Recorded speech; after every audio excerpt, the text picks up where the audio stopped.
Et nous avons le plaisir d'accueillir au bout du fil Dr Amr Ahmed, vous êtes expert en économie. Bonjour. Bonjour. Ma première question, c'est concernant, en tant qu'Égyptien, quel est vos sentiments aujourd'hui en vous réveillant avec cet événement qu'on attend, cet événement historique? Comme Égyptien, bien sûr, je suis vraiment très fier parce que je pense que ce projet, le GEM, est peut-être équivalent aux pyramides même, si vous voulez, mais peut-être dans quelques années qui viennent. Mais aussi comme économiste, alors c'est très important de noter que l'ouverture du grand musée, le GEM, augmentera bien sûr le nombre de touristes parce que le projet, si je veux l'appeler le GEM bien sûr, ça c'est le nom officiel, Oui. il devient précisément un aimant mondial. Je veux dire parce qu'avec les collections complètes de Toutankhamon, les objets majeurs, la proximité bien sûr aux pyramides, et devrait attirer des millions de visiteurs supplémentaires. De mon avis, je peux estimer qu'on parle de 7 millions de visiteurs additionnels. Je répète encore une fois, additionnels par an, et ça doit contribuer à l'objectif d'atteindre 30 millions de touristes dans disons, l'année qui vient, ou peut-être 2 ans maximum. En pratique, c'est une augmentation des visiteurs internationaux, allongement des séjours, plus de visiteurs autour de Giza, où le projet et les pyramides existent maintenant, ce qui aussi me représente un défi de mon point de vue, c'est de diversifier les nationalités des visiteurs, des touristes qui viennent en Égypte, parce que, comme vous le savez, jusqu'à maintenant, la majorité des visiteurs qui viennent en Égypte sont des Européens qui vont vers la mer Rouge en général, et puis ils viennent pour visiter le Caire et la Haute-Égypte. Et aussi, il y a beaucoup de nos frères, nos cousins, les touristes arabes. Mais ce que je veux voir maintenant, c'est les plus riches touristes du monde, et ce sont les Américains et les Japonais. Alors c'est très important maintenant, parce que ce qui nous manque maintenant, ce sont les Américains et les Japonais.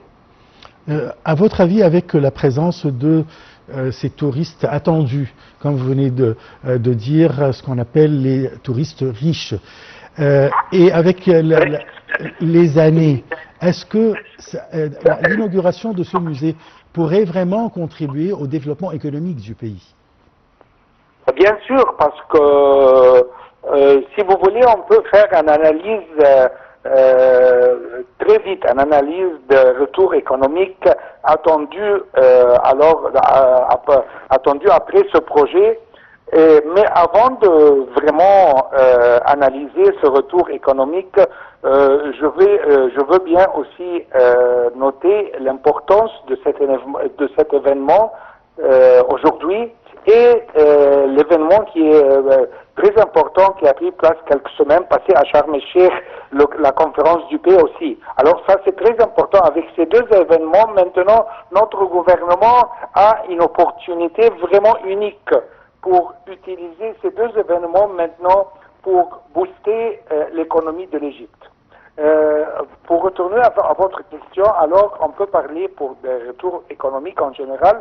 Il faut noter premièrement en court terme et puis en moyen et long terme. Alors quand je dis le court terme, disons jusqu'à 2 ans d'aujourd'hui, un flux immédiat bien sûr qui est lié à l'ouverture, les billetteries, les boutiques, les restaurants, la hausse de la demande pour hôtels et services, pas seulement les hôtels autour du projet, mais tous les hôtels du Caire, les dépenses liées aussi aux événements d'inauguration, la promotion, le flux à Khan el-Khalili par exemple, et les activités économiques liées à la logistique et la sécurité aussi. En moyen, long terme, 3 ans ou plus, il y a l'effet d'ancrage, ce qu'on appelle l'effet d'ancrage, parce que le tourisme c'est une culture soutenue.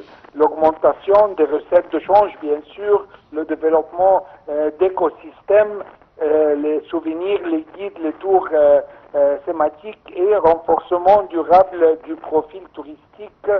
Ici, je veux noter la nationale pouvant élever la part du tourisme dans le PIB de l'Égypte en général. Je veux dire, les scénarios évoquant une contribution significative, plusieurs points de pourcentage. Les musées en général, c'est un fort multiplicateur local. Encore une fois, les hôtels, les restaurants, le transport et le commerce. Oui. Docteur Ambre, bonjour. Quand on parle également de plusieurs voix qui parlaient que la modernisation des infrastructures en Égypte n'était pas convenient avec l'économie et également la construction de ce grand musée n'était pas convenable avec les circonstances actuelles. Alors, de point de vue économique, comment voyez-vous cela? Alors, vous avez raison. Bonjour, commencement. Mais vous avez raison, bien sûr, parce que si vous voulez, l'Égypte peut prendre quelques pas dans la direction de fortifier tous les projets autour de la musée même. Alors, ces événements il génère recettes directes, comme je viens d'expliquer, les promotions internationales, et tout ça, on a besoin de... Le tourisme est une source majeure de devises, d'emplois et d'investissements, et spécialement avant et même après les chocs de 2011, le Covid. Alors, notre pays, le gouvernement doit chercher à augmenter sa part touristique. Ça, c'est très important. Des rapports récents montrent une reprise forte en l'année 24 et 25 aussi, et des objectifs de croissance touristique, quand je viens d'expliquer, jusqu'à 30 millions de visiteurs, qui pousseraient la part du tourisme dans le PIB à des niveaux nettement supérieurs. Mais bien sûr, on a besoin d'achever beaucoup de développements dans tous les secteurs qui servent le secteur touristique en général. Docteur Amr Hamed, je tiens à vous remercier énormément de vos explications. Merci à vous. Je répète que vous êtes expert en économie. Merci à vous. Chers téléspectateurs, à présent, nous passons à ce commentaire. Le Grand Musée égyptien, un projet pharaonique au cœur d'une stratégie culturelle et géopolitique. Après plusieurs reports et un coût estimé à plus d'1 milliard de dollars, l'Égypte doit inaugurer aujourd'hui au Caire son grand musée égyptien, le GEM, dédié à la civilisation pharaonique, faite de 30 dynasties sur 5000 ans d'histoire, au moins 5000 ans d'histoire.